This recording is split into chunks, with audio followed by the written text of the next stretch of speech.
What if I told you that the strength of your marriage isn't about love or luck or finding the right person, but about learned skills, skills that anyone can learn and anybody can create a loving, connected, and resilient relationship?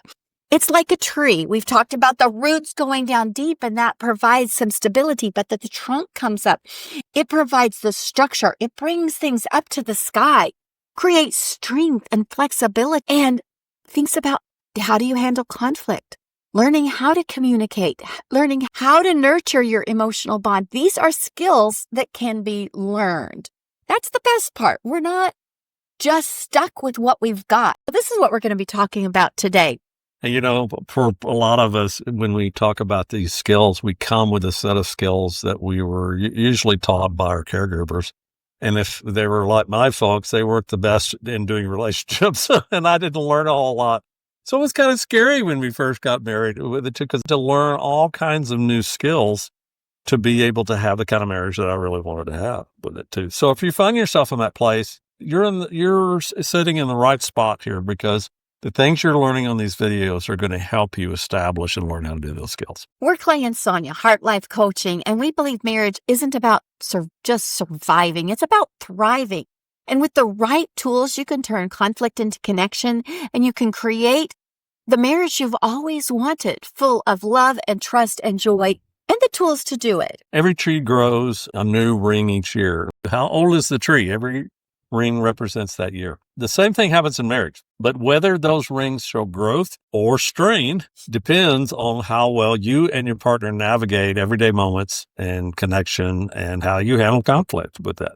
Many couples believe that if they struggle with communication or conflict, it means that they aren't with the person they're supposed to be. So let me move on to the next person with it too. Well, the only trouble is you're going to go right to the next person. They may look different and have different color hair or whatever, but promise you, you're going to encounter the same thing. So let's explore the 3 keys to good skills that you have for a strong marriage. So what are those 3 essential skills that create a good, strong trunk for your marriage? The first one is this habit of turning towards each other. Oftentimes, that's not the habit. I know a lot of times we have this idea when there's the separation. I'm going to go my way, you go my way. And then sometimes it lasts for days, weeks, months.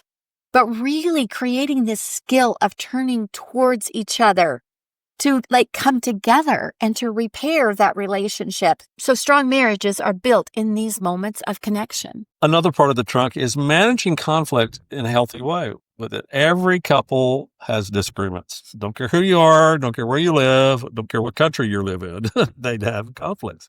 So not every couple knows, though, how to fight fear. Do you listen to defend and prepare your rebuttal with your spouse? Do you blame and criticize, or do you work as a team to solve the problems?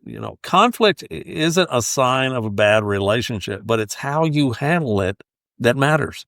And yes, healthy conflict resolutions is a skill you can learn and develop just like any others. The third thing is building fondness and admiration. Do you see the best in your partner? Do you give them the benefit of the doubt, or do you jump into, why are you just trying to do this to me? Why you fell in love? And actively showing appreciation and gratitude, not just for things they do, but for who they are, even if it conflicts with what you think that they should be. The more you do this, the stronger your marriage will get. And like the rings in the tree, every challenge you overcome adds to that strengthening process to make your relationship be what you want it to be. Now let's pause and reflect. I want you to grab your partner and take a few minutes to answer a couple of questions here. First off, how do we handle disagreements? Are we working together, or are we stuck in the blame game? And usually when the blame game's going on, it's shame, blame, and criticism are a part of that too. And boy, does that produce frustration. And when you're talking about this, try not to go to shame, blame, frustration. It's like, okay, you're the problem because you're doing this. Talk about more, of understanding yourself and what am I doing here? And when do I go these things? And perhaps why? Why would I go to that? And maybe one I like to ask myself is, what am I doing to contribute to this problem? because oftentimes disagreement's never one-sided. It's everybody always participates. So another thing to discuss is how often do you turn toward each other? And what are the triggers that face you that make you like, ooh, want to do that separations? And you miss chances to connect.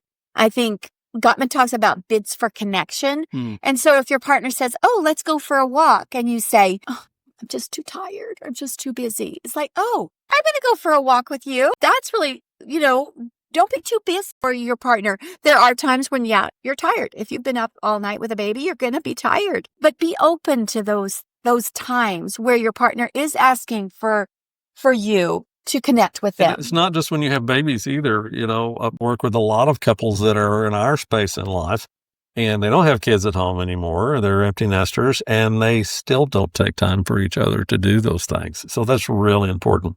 So another one here is, what's one simple way that you can show admiration and appreciation for each other? When's the last time you did that? So think about that. What are some ways that you can do that on a regular basis? I like to, for sure, an admiration, once during the week.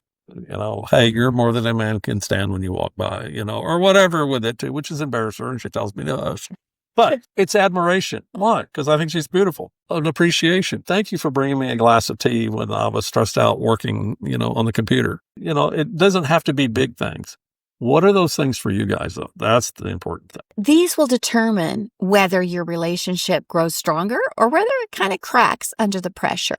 The good news is that these skills can be learned, and we've created a free guide cheat sheet for you that kind of is going to bring up these things for you and give you some points of conversation and kind of help you with some practical exercises that will keep all of this nurturing your relationship into practice. Click the button below and to download that. And don't miss our next video where we talk about shared dreams and goals and growing together over time. So thanks for being with us, and we'll see you on the next video.